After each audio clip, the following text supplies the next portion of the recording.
Religion and Extremism, a challenge to all faiths.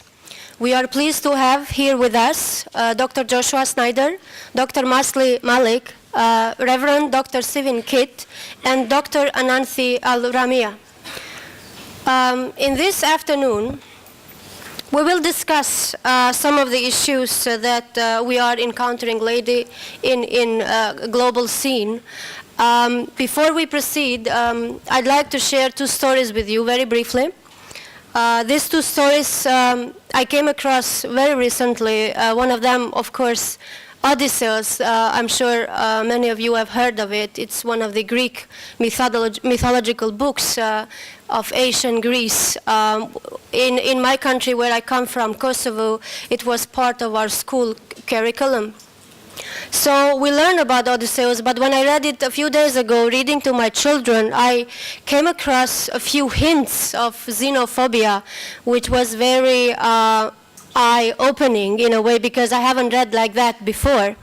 So as you know, Odysseus, after the Trojan War, he was trying to go back to his hometown, and it took about 10 years for him to reach back. The whole idea is that he angered one of the semi-gods, and he prayed to Zeus that he will never make home again.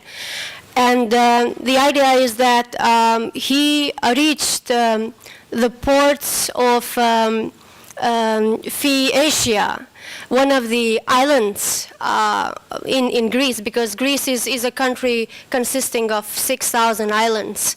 At that time, it seems like 6,000 islands was like 6,000 universes, because that kind of mentality, the xenophobic mentality, whereby as long as you are from the other island, you are not Greece, or you are something else, but you are a stranger, or how they call even the non-Greek people as barbars, people who come from outside, like Persians or the Middle Easterns. They were all regarded as aliens. So when Odysseus reaches Phaeacia, Athena, one of the mythological protagonists, she took pity on him and trying to help him reach home. So he made him invisible, basically, to go through the portal of the city and to reach the queen and the king seats, whereby at that point he made him visible. So at any point in time before that point, he would have been slaughtered if Athena made him visible. So the whole idea is that even the divine intervention was needed for Odysseus to enter a foreign city. Not like a guest, but like a xenophobic, stranger, threatening factor. Even the princess herself, which found Odysseus at the beach earlier and helped him with the dressing and fooding and all that, she was unable to go against the kind of mentality, this kind of culture. So this story, which I read with a new perspective now, having all this global xenophobic and right-wing nationalism going on, basically is something that made me think. Because when Odysseus went to the king and the queen, they didn't consider him as a stranger. In fact, they immediately took pride in hosting him. And that's another thing that links with our Balkanic culture we mentioned just now, Besa. It's very strange, actually, and these are the things that I keep thinking, and we should keep thinking about it, because there is a lot of contradictions in the way we've been brought up, and there is a lot of contradiction in our own cultures. Like in Balkanic culture, when you have a guest coming to your house and you accept formally as a guest of honor, then you can do everything to protect that person from anybody harming him or her. However, if the person or a stranger is happening to pass through your garden and he hasn't entered in any formal agreement or any formal exchange with you, then the person could be easily hit or could be easily, discarded in a way. So it's very contradictory, and this contradiction could be seen also in some of the olden books and ancient books. That you could also argue that it's mythology, but the whole idea is that yes, it was part of our culture which we grew up. The second story the second story is something that I admit I haven't been aware of before. It's about the Muslim Mughal emperor, Akbar, for whom I read from Amartya Sen. It's a Nobel Prize-winning author. So he talks about Akbar in a way that Akbar had set a precedent for secular rule and impartiality among India's intensively multicultural 16th century society. According to Amartya Sen, it is Akbar who paid attention to inter-community relations and for communal peace. And he was the one who actually arranged for systematic dialogues in his capital city of Agra between Hindus, Muslims, Christians, Jains, even agnostics and atheistics.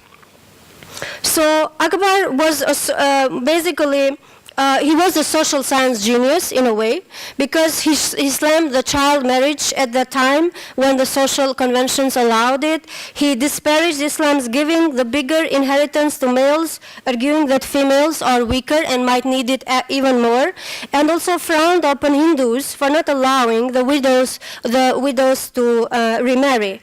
So some of these kind of secular features that he actually espoused in the 1590s, it was like a few hundred years ago already, a very significant fact, had made it into the India's constitution after British independence. So these kind of facts are very shocking to me. It's the opposite direction of what I had rediscovered from the story of Odysseus. And my point is, as I leave you with these two stories, my point is, as we are stepping in this era of so-called post-truth age, and this area of fake news fever, like we had Angela Merkel just a few weeks ago, had the media pronouncement about the risks of social media actually endangering or tipping the election results coming in late of 1970. So the whole idea is that how are we to make an interfaith dialogue at this age whereby truth doesn't matter anymore, even in the sense of mythology, like what I mentioned earlier. So just something for you to think about it, as I invite Dr. Joshua Snyder to offer his opening remarks. Thank you. Well, thank you all very much. It's lovely to be here today, and on behalf of the University of Nottingham, and in particular this School of Modern Language and Culture and the School of Politics, History and International Relations, I'd like to welcome everyone, and I hope that we will have an exciting and thought-provoking set of papers delivered here today. I just want to begin by saying I think that the IRF does very important work, and over the last couple of years, as my understanding is that the Faculty of Arts and Social Sciences at Nottingham has collaborated with the IRF, and I hope this will continue. I think this is an important linkage for the university, and I congratulate my colleagues and the IRF leadership for advancing this. I'll keep my remarks brief, or brief by academic standards. No more than 10 minutes, I promise. I was asked to provide an introduction today by way of addressing this phenomenon of extremism and religion in terms of geopolitics. And I'm going to do that, but I also want to discuss a little bit, or introduce a little bit, some of what I think are some contextual and definitional issues that we ought to consider, and maybe the speakers will. So I'm not going to go on too long because I don't want to preempt anybody. But as an academic working in this area, a lot of the analysis I see, even coming from my peers, I find troubling. And I find it troubling for a number of reasons. I see lots of reductionism, lots of racism,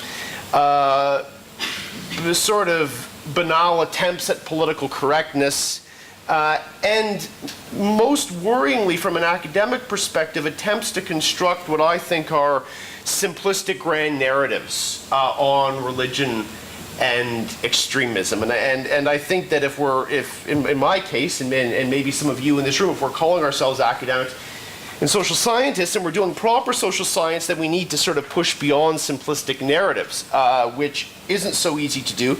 And it's especially not easy to do when we have governments wanting answers.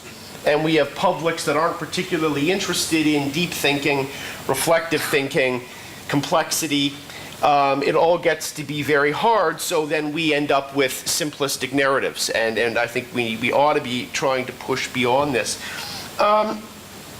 We also need to watch, I think, how we use language and how we use terms. And when I got the poster for this event, I was struck immediately by the title of the presentation itself, Religion and Extremism. And I think if I had 3 hours to talk, I could go on and on, but I don't. But I think that the terms that have been selected for today are even interesting and can be unpacked in a certain way. And I think we need to be precise with how we use language in this area. And what we're essentially talking about is, I think, religio-political extremism, because in effect we're talking about the construction of identity movements that seize on certain aspects of theology to justify what are, in effect, political programs, right? So we're not, in my view, talking about theology. Every religion preaches peace probably at its core. So I think one of the debates we need to transcend, and I see them with my students when I run my global terrorism module, is attempts to try to do the theological corrective. Well, this isn't what the faith preaches. This isn't what Islam says. This isn't what Buddhism says. This isn't what Christianity says. Here is the correct interpretation. Okay, there's room for that, sure. But that's not the point. The point is people believe another narrative. So what we need to be examining is why people believe the other narrative, not whether it's true or not true, right?